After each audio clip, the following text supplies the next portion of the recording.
Hey gang, this is kind of a part 2 deal. My name is Tony Biagni. I'm at the Wonder Conference right now with Jud Wilhite. We just talked to you just a few minutes ago about this whole thing of truth and how someone's living authentically and professing the truth, and how the God's story and their story will just have a new wave of creativity for people. We were just talking a little bit, and another question kind of came up. You know, this whole world of, you know, what goes on in places like Las Vegas, where people's are, they're kind of, sin's kind of just out there out in the open, and no one is really, you know, hiding it or anything. I know in the Midwest, where I'm from, it's more behind closed doors, and it's a little bit more hidden.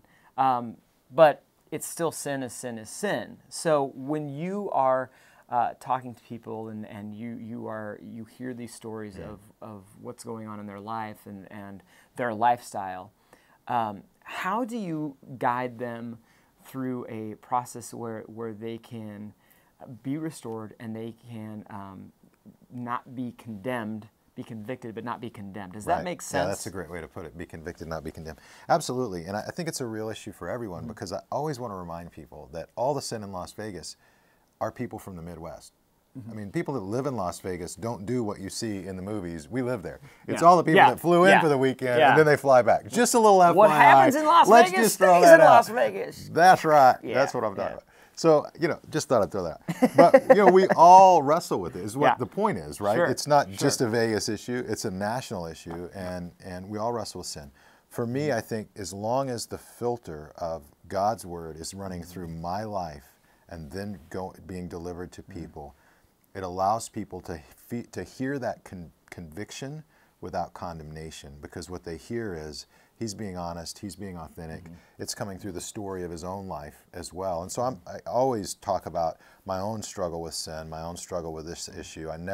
We always try to position ourselves in such a way that the Bible is over us, but we're together. And some people would disagree with me in this, but as a communicator, I position myself in such a way that we're standing at the exact same level and the Bible is over us.